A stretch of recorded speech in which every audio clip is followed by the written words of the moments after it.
hadallada dhex yaalla sacad iyo saleebaan hadallada sacad dhex yaalla hadallada cayr dhex yaalla walaalayaal oo challenge-ga oo naga dhexeeya maan kor u bixinno maan gaarsiino meel wax noo goysa waxba ma haya sacad indhihii aboor ka galeen cayr waxba ma hayaan waa horay tageen saleebaan naftiisuu hafrayaa wax uu haya lama arko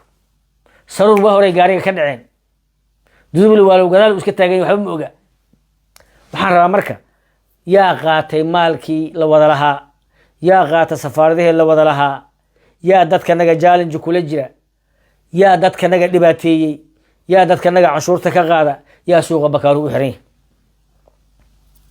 yahay yaa afka ku haya 24 saac magaalada mahanay ka dhisan tahay lacagtii dowladda la geliyay lacag dowladda ma aanu helaa sida awgeed walaalayaal sax maahan inaan kala garan weyno ganacsigu ma ahan adduunka waxa hogaamiya ganacsiga waxa hogaamiya siyaasad dowladda Mareykanka siyaasaddiisu waxay ku xiran tahay ilaalinta ganacsiga shidaalka iyo income-ka waana midda Donald Trump hadda uu ku xisaabtamay ku soo baxay ganacsi aan siyaasad lahayn ummad aan siyaasad lahayn ummad aan xasuus lahayn ummad aan xisaab lahayn ummad quality-geed u dhimanaysa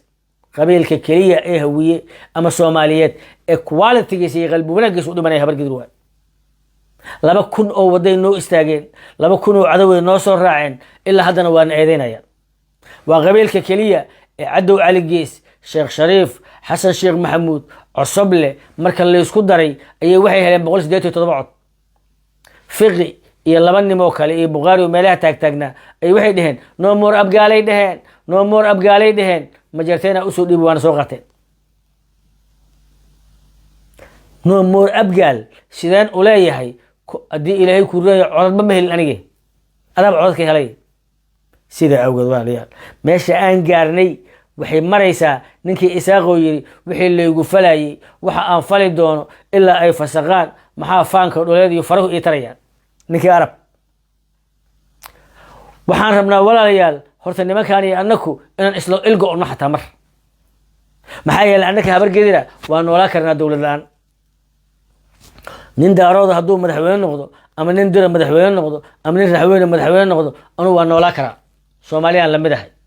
laakiin sax maahan magacaagaan wax ku qaadanayaa magacaagaan kugu dilayaa magacaagaan wax ku qaadanayaa colaadaan kuu beerayaa magacaagaan wax ku qaadanayaa hamar geedir ma madaxweyne noqon karta maxaad Jabuuti cod ugu heli weysay maxaad Kenya cod ugu heli weysay maxaad ugu heli weysay cod Cabdullaahi Ciise oo dowladnimada Soomaaliya keenay ayaad waxaad dhahdeen 40 ma gaarin inta maxkamad tagteen taliya ciidan iyo madaxweyne ayuu Cabdullaahi Ciise dalka uga tagay 67 nimanka mudullood yiraahdo Soomaaliya waxay ka tageen daarood madaxweyne ra'iisul wasaare Isaaqa taliyaha militariga daarooda taliyaha booliska daarooda 3 nin oo daarooda inay Isaaqay ka tageen 9kii markaan dhimanay oo aan soo noqonay Maxamed Dheere baalkii dhigi jiray Isaaq Cali Jeelle iyo Muxudiin Badara in xoreeyo hay 89kii baxeen 74 habar geed mucaarad ahayd sida awad walaalayaal waxaan u baahanahay markaan baaba'nay oo dhimanay calasow dheesha ay qabo 9kii ninkii xamar ka cararay ee qeydarka baabuurka ninka raayaan almaalkarna uu ka qaaday cali mahdi ee samsoneedka watay Soomaaliya idooriyo haysa hadda 6 bil ka hor maqaayada marka almuqarramo shaha ku karinay kuwa safaaradaha ka soo tagay ee loo xiray ee la dhibaateeyay gabayra xiray ciidid 7 sano u xirnaa asoo ciidan wata oo jeebo ku dhijiyay بعد intaasoo sana marka uu xirnaa oo kadib uu hadana safaaradii ka tagay oo kadib uu mucaarad noqday asagoo inta malahayn oo madaxii ka biday oo xoolo haysan oo lambar 4 taageeraan ka dhici weynay ragii difaacay Cabdi Qeybdiina kamida insaakay odagaas mirirka ee hor kale uu yiraahdo ay diidow la dagaalay inaan dhageysano waa inaan waxba noo xisaabnayn ku wax garanayn ay dhinteen ay diidna Allah u naxariisto Cabdi Qeybdiina Allah u naxariisto aniga dadka Cabdi Qeybdiin shakhsiyan iska soo horjeedana kamid ah shakhsiyan uu target garay aniga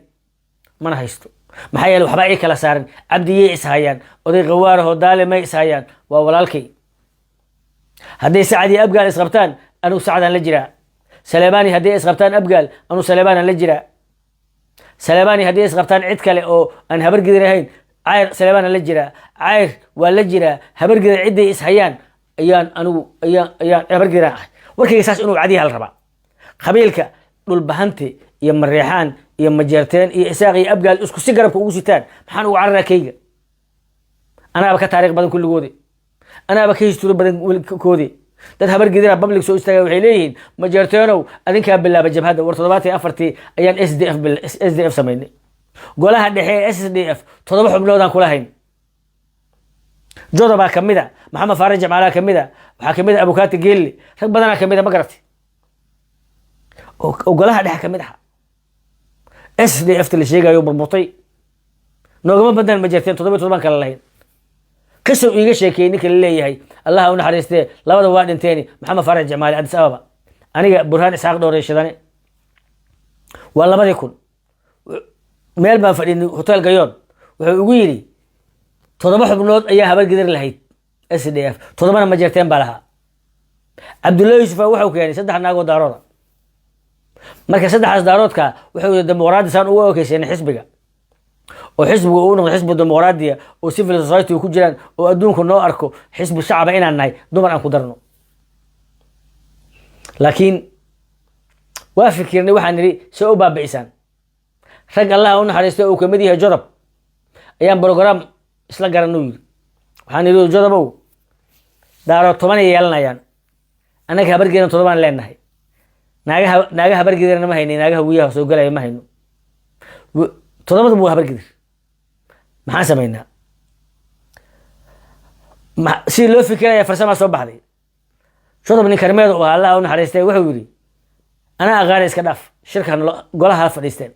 walaalayaal waxa weeye gabdhahan ku soo daraynaayo dalka waxa weeye dimuqraadiyad baan muujinaynaa jodob kulaha ariyaas daarad waa fiican yahay ilaahu qeyr idin siixaa dhacay ma ururka dhaway naga ururka ma loo keenay naag la'aan hayse saa u qaybsanaa 3 waaye darashada la kala buuda naagi waa carray qaar yurubka imaaday ahaayeen anu wuxuu ahaa meesha meel joog xal kala carraydan shib hariyaad xal kala carraydan naagaha hadii loo keeno mashan dagaal la rabaa wiil odagaan siyaad bari qoryo soo wata qoryo waaweyn in la iska dhiciyo rabaa maata waa ka adkaaday rag uu rabaa iska dhiciyo ee dumarka waxaan u qaadanay in raggu hadii xisbiga loo keenay xisbiga ku tumanayaan marka xisbiga naaga laan waayay saa u qaybsayna bismillaah wala kala carab saasa lagu baabi'i waxaad ogaanaysaa golaha dhexe sidaan ka ahayn SNMT wax ka bilawnay USC number 1 ka ahayn natiijadeena waxay noqotay dawladda hadda Soomaaliya isku haysato Cabdiqaasin keenay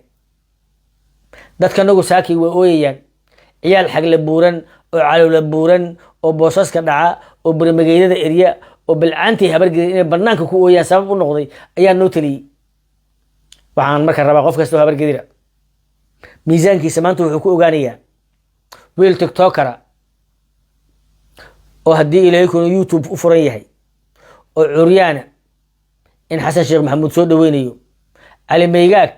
oo curyaana oo boolisa oo dalkan u dhaawacmay oo 100 mar baaba'ay iyo 100 lamidana ay banaanada fadhiyaan baabuur habar gidir qori la saaro gaari ugu horeeyo guduuda la dhihi jiray ee qoriga jantaseyga la saaray iyo 75 waa ma aqaane ninkii waday ee gaariga ridayay oo tartaraya la yiraahdaa waa nin Sacdo Reelowla say bayaan u fadhiya Cabdi Qeyd uu fadhiya saas waa fikiraya xoolay xirama hayo dadkanaga kuwii walweyn ugu soo maray ayagoo diyaaradaha baldoogla u socda xamar ay fadhax fadhiyaan waa lugu san yihiin ina annaka iscaayno kuwii ugu dambeeyay ee magaalada Muqdisho sababta u ahaa ee dumarkii habar gidir geel laga soo aruuriyay iyo wixii dhibaato nagu dhacday saaka waxaan maraynaa wiil ina siyaad baraa inuu caayo buuggii oo qoray Cabdiqaadir Oramo waa qabata Allah u naxariiste maraba aniga hadda inaan marixan ku mashquulo laakiin waxaan rabaa inaan wiilka u sheego bisla la yiraahdo bislow waxa tiri awowgay 22 sano ayuu dalkan xoog ku haystay aabahayna safiir buu ahaa ka warrama anuu guri malehi bal dambi ka weyn oo qof bini aadana sheega laha miya jira aabahay 64 ayuu askari noqday 19 kiina waa ku dhacday dawladii guri jiingarahan ku jiray baabuurka ugu weyn oo lahaa gaardameer u ahaa 30 kiilo hilib badan waa dhiibi jiray dhogorta iga muruxday xaadaa lahaa markaa Jamaal Carab la dhihi jiray jilbisaan u ekaaday dhoobooyda iyo kuleelka iyo qorraxda gacmayga meel kasta waa ka sarreeyay midiya ku taali sidee u dhageystaa adeerkaygii taariikhdeeda qoray Cabdiqaadir Oromaaha isaaka cid difaacaysa aan la arag balse la difaacay siyaad barre iyo wiilashiisii difaacanayaan bal ay kuma man yihiin caadin ay ka dhigayaan dad badan ay soo qaadanayaan warka uu bis sheegay waa fiican yahay anu ma culaadinayo inay siyaad barre laakiin waxaan rabaa inaan dhaho ufta naga qarso waxaas laga dhex sheegi karo on la habargeeda ka jirta Cabdiqaadir Oromaaha run buu sheegay taariikhna waa nooga tagay maanan akhrisan bislaha Mariixaano inay siyaad barraan waxaan dhihi lahaa ay ceeb waxa kugu filan 22 sano in dalkan xoog ku haysto waxay lahayn u qaatay wiilkiisana uu safiir ka dhigay hadayse intaas uu dambi ahayn maxaa dambi noqonaya waa maxay aniga waxaan u waayay aabay askari u ahaa siyaad barre